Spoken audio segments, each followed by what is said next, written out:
So, mom's not picking out your outfits anymore? Those hand-me-down blazers just aren't cutting it?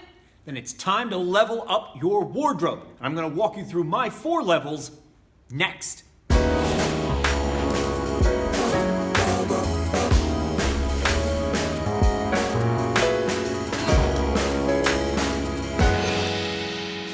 I'm Mike Quackenbush, and this is Till We Make It. This is part 2 of the Level Up series, addressing topics of appearance as suggested by the Till We Make It Tribe. All the messages I got on the topic of wardrobe hit my inbox right after the holiday season, so I get the impression there must be a bunch of gift cards out there burning holes in people's pockets. At the end of today's video, I'm going to explain my 70-20-10 rule. But before we get to that, we need to ascend through all 4 levels of building a wardrobe. So level 1 of building your wardrobe is basics. You need to put some building blocks in your closet as you start to build out that wardrobe. And the 2 building blocks you want first are a gray suit and a navy blue suit. And if possible, ideally, you want them to be 2-button jackets. Now, can you get away with 3 buttons down the front? Of course you can. And what about 1 button? Yes. But remember this handy rule. The top button of your jacket should always be buttoned when you stand. So in the case of a 2-button jacket, you're going to button that top one, leave the bottom one undone. And in the case of 3 buttons, remember this handy rule. Top button always, middle button sometimes, bottom button never. A sidebar. When you are buying a suit, take a moment to look at the lapel. And there are 3 kinds of lapels you are likely to see when you're out suit shopping. The most common kind of lapel you will see is the notch lapel. Every single suit I own has a notch lapel. But you may come across some peak lapels, and this is slightly more formal. If you were ever invited to a black tie dinner, a peak lapel is implied by that dress code. And even less common than that is the shawl, or what I call the tuxedo lapel. It is more rounded, and this is the most formal lapel. It's very difficult to rock a jacket with a shawl lapel and look casual. Once you've got your gray suit and your navy suit, you're already halfway home on level 1. But there are 2 pairs of accessories that you're gonna need as well. You'll need a black belt with black shoes and a brown belt with brown shoes. Shaka bra pro tip coming at you when it comes to buying brown belts and brown shoes. You're gonna buy the shoes first and the belt second. And after you've found the brown shoes that you really like, take them with you or wear them when you go hunting for the brown belt. Here's why. You might think that, oh, I can just leave these at home, and when I get to the store, I'll remember exactly what tone of brown my shoes are. And you might be really confident about that until you get into a store where there are 600 different shades of brown belt, and you want your leathers to match. If you buy the belt first, you may not ever find shoes that match that tone of leather that you really like. And not matching up your leathers when you're just starting out is a real #wardrobe malfunction. Kids, don't Google that.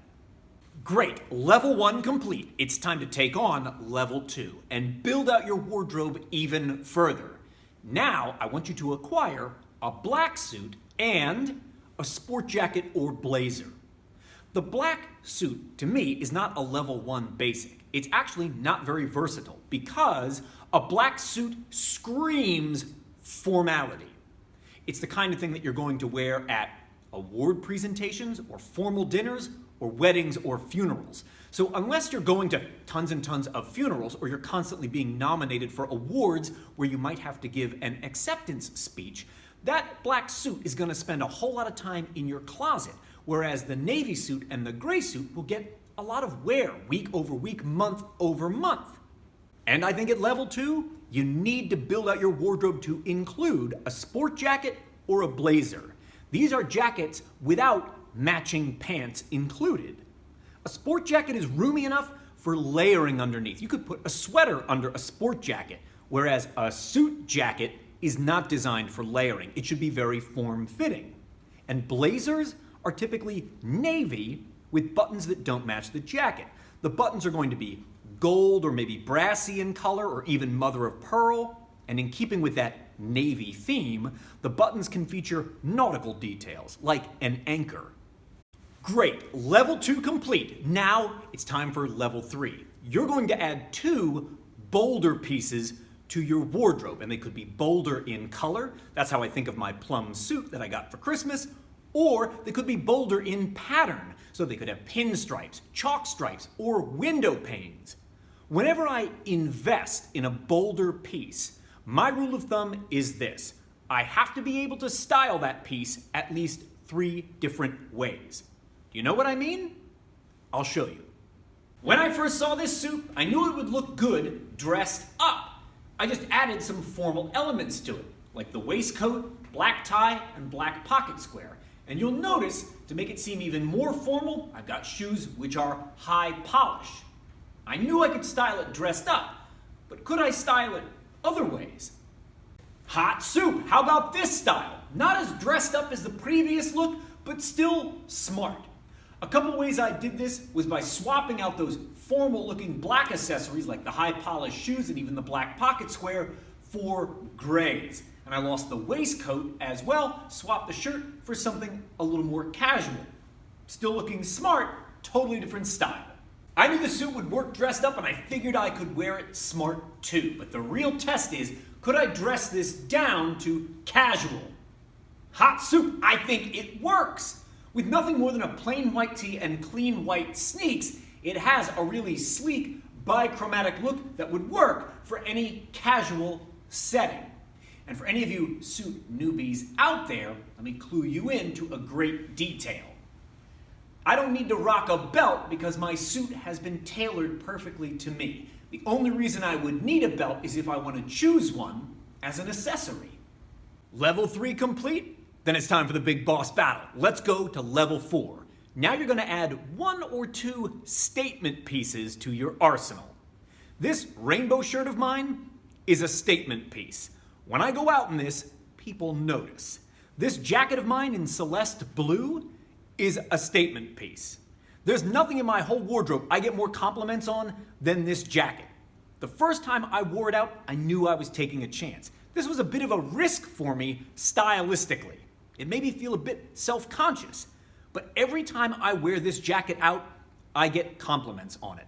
These statement pieces are beyond bold. They're the whole conversation by themselves.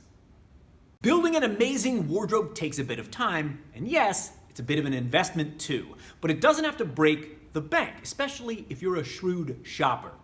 Every time I'm out somewhere, I look at the clearance rack just to see what's available. And I love to frequent secondhand or vintage shops to see if I can't unearth some buried treasure in their collection. In addition to which, 2 of the clothing stores I frequent, Express and Perry Ellis, they seem to be having online sales every other week. I know this because I'm on their mailing list. So every time that next 40% off sale starts, I get a message right in my inbox. In fact, that's how I ended up with this cool new plum suit. Once I applied the rewards I'd built up through the previous year, this suit cost me less than $80. And even after I was done having it tailored to suit me, the total price of this suit was less than $100. Having some great pieces in your wardrobe, that's one thing, but do they fit? I want to show you the jacket from the first black suit I ever bought when I was 29 years old. I'm a 40 regular, and I walked into a suit store, found this black suit with a thin pinstripe on it, and I bought it off the rack without getting it tailored. And I think it shows.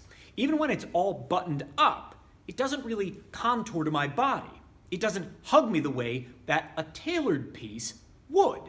And while I could wear it out, it makes me feel a little bit like everybody's least favorite member of a ska band from the 90s or a Dick Tracy villain. Even though this plum suit cost half of what I spent on that black suit years ago, it has a more elevated look because I invested $20 to have alterations made so that it contours perfectly to my body. Having the jacket taken in just a little bit around the rib cage creates the illusion that my shoulders are broader, and some people might infer from that I am muscular. Might. A word of advice for any newbies out there about to go suit shopping for the very first time. You've got 2 main options while you are out there. You can buy off the rack, like you would at any department store. You go in, find your size, take it up to the register, and then you're on your way. Or you're gonna go bespoke. Bespoke means that all the details are arranged in advance. So, someone's going to take a bunch of measurements of your body, you're gonna pick out fabrics, you're gonna pick out patterns, and then that piece is going to be manufactured exactly to your specifications. It is bespoke, it is unique to you. And I can tell you from firsthand experience, if you're gonna go out there and attempt to get a bespoke piece, be prepared to pay double, triple, or more than you would for a comparable off-the-rack item. I don't mind sharing with you, I don't own a single bespoke piece, but I was curious to know more about it, and I've heard good things about a popular brand called Indochino, and they happen to have a store in the mall near me. So I went in one day, I got measured, I picked out some fabrics, I picked out some patterns, just to see what it would cost if I was going to get a custom suit made. And the price was close to $800. And as soon as they told that to me, I then performed the opposite of a run-in.